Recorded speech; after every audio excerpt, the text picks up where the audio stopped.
We're talking H.R. 6666. Yes, you can't make this stuff up. It is a new bill that's been introduced in Congress. It essentially gives $100 billion to creating a massive new surveillance structure in this country. And we'll isolate every one of them, and we will find every one of their contacts, and we will make sure that they stay quarantined. Now, some people are saying this means forced vaccinations. Others are saying it means being quarantined in your home against your will. So what exactly is in this bill, and what will it lead to? We're breaking it all down today, right here on Truth in Media.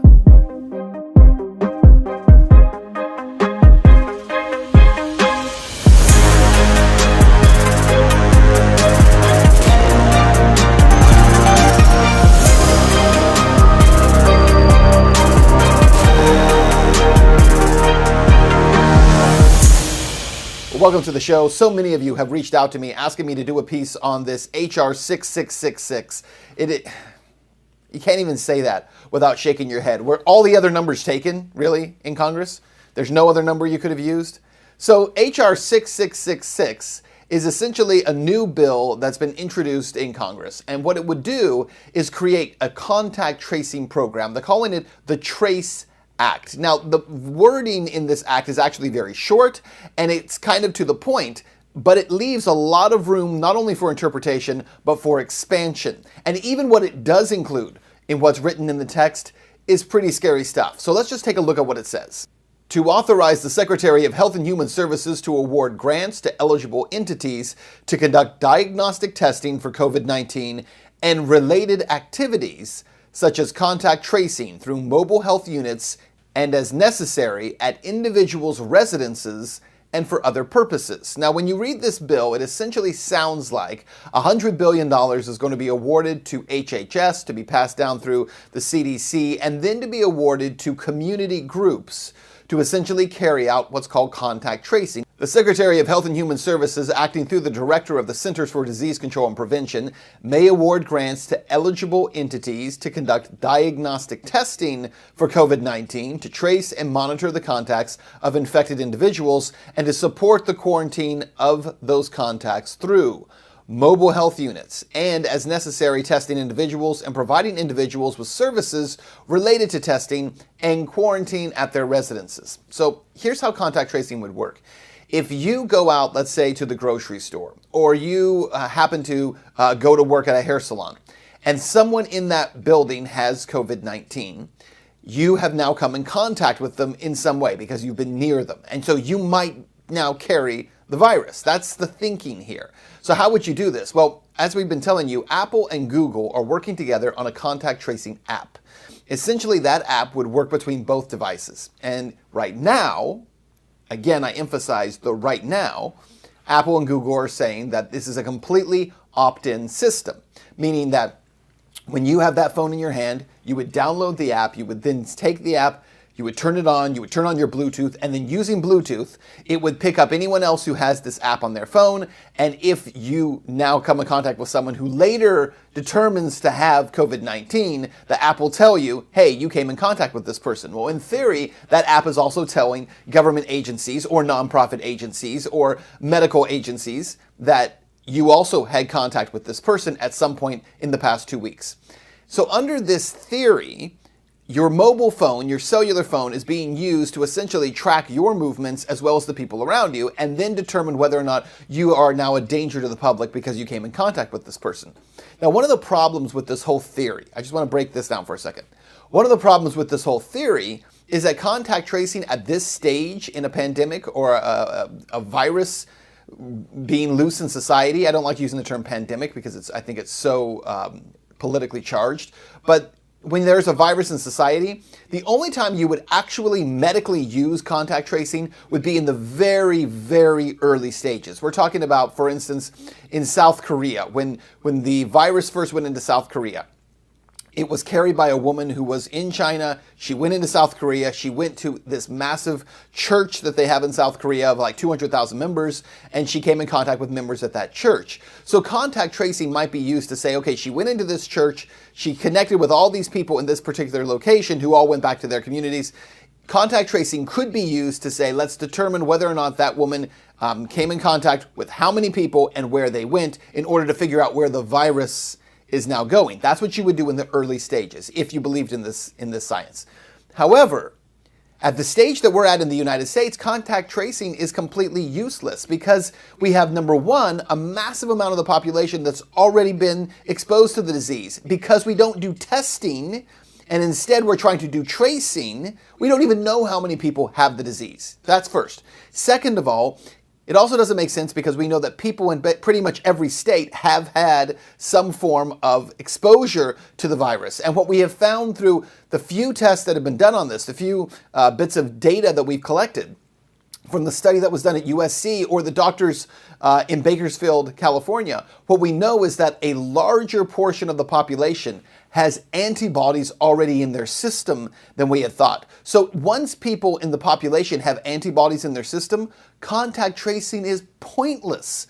Because if I go into a Walmart and I already have antibodies in my system and I'm around somebody who has COVID-19, it's very unlikely that I'm going to contract COVID-19 from them. Under contact tracing, you would need to follow me around, monitor my movements, where I am, who I'm in contact with, what I'm doing. You would monitor all those things, but not if I have antibodies in my system. So once you've hit a certain stage, this whole concept of contact tracing is completely worthless. And yet, it's now at this stage when it's technically worthless that we see Congress wanting to put $100 billion into a program for contact tracing, which means they're not following science again.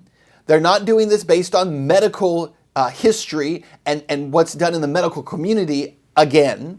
And instead, they're focused on doing this in the same way that they're doing everything else. They're creating a gigantic surveillance system in this country that will allow you to be monitored in your own home, traced in your own home, your associations monitored, your movements monitored, and all of it, 100% of it, is unconstitutional. It violates the Bill of Rights. It violates the most basic, fundamental legal rights for the people in this nation. Now, what's really interesting about this new bill, H.R. 6666, is this part of it. Listen to this. So the money goes to applicants who agree to bring in individuals to carry out activities funded under this section to hire residents of the area or the community where the activities will primarily occur, with higher priority among applicants described in the paragraph given based on the percentage of individuals to be hired from such an area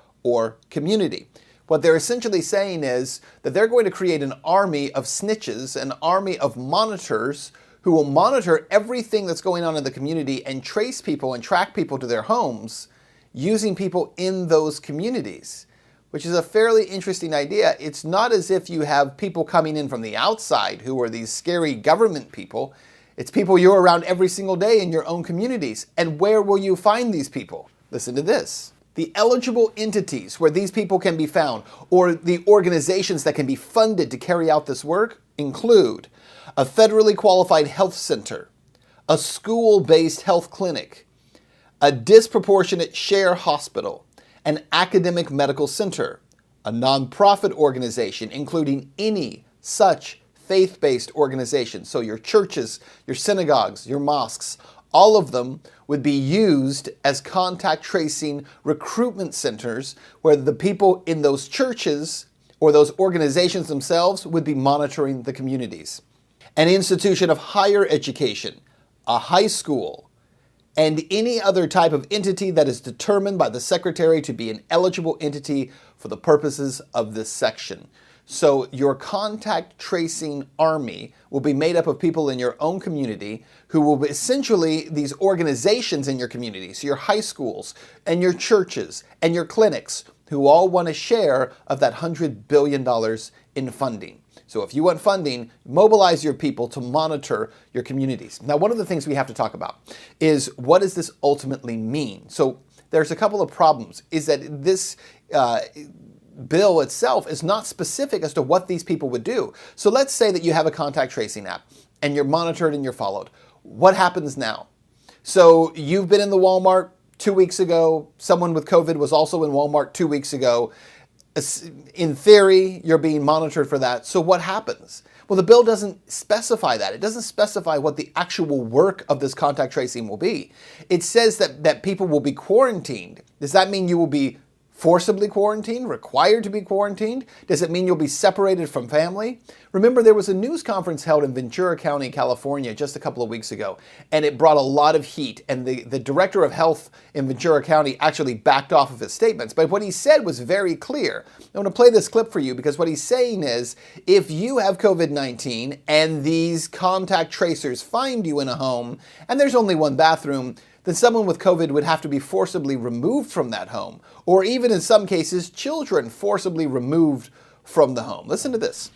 We are beginning a program today which will certainly grow into something larger and larger, and that is a community contact tracing program. We've done contact tracing all along. That a contact is a person who's been exposed to someone that we document to have the COVID infection. When we find someone who has a COVID infection, those people are immediately isolated. But we also work with them to figure out who their contacts were. But the purpose of this program is to bring on people. We may bring on up to 50 or even more as the program grows and as we see the needs for it. As we do more testing, we will find more and more people who have COVID-19, and again, we'll isolate every one of them, and we will find every one of their contacts, and we will make sure that they stay quarantined, and we'll check in with them every day. We're going to do a more complete job, and we're going to do a more meticulous job of making it less and less possible for others in the county to run into someone with COVID-19 infection. It's not just our county. There are going to be thousands of people hired who will be these contact investigators throughout the state. And this is occurring in many, many other states as well, perhaps all of the states in our country. We will be giving intensive training to these people, identifying and finding contacts. Some of the people we find are going to have trouble being isolated. For instance, if they live in a home where there's only one bathroom and there are 3 or 4 other people living there and those people don't have COVID infection, we're not going to be able to keep the person in that home. Every person who we're isolating, for instance, needs to have their own bathroom. And so we'll be moving people like this into other kinds of housing that we have available. Now, the director of health walked back those comments a couple of days later, but it didn't really matter because he meant what he said at the time. It was very clear what he was saying.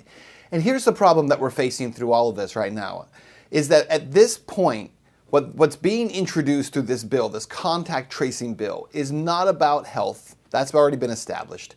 It's not about protecting the public. That's already been established. It's about tracking and monitoring and controlling the public. There is a petition on change.org, and I just want to read to you some of what it says because I think it very well lays out why this bill is so wrong and violates the law in so many ways.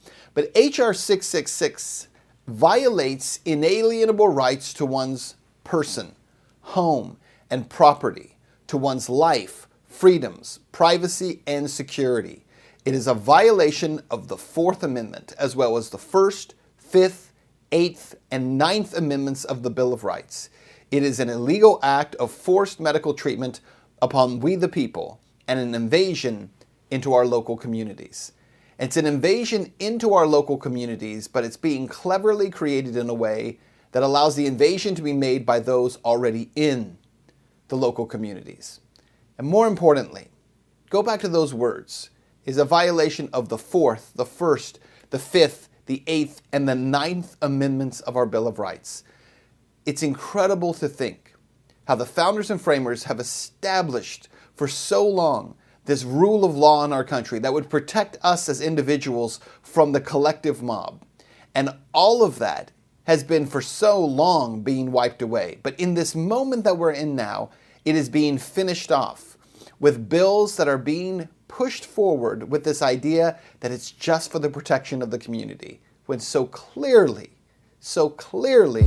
it is not.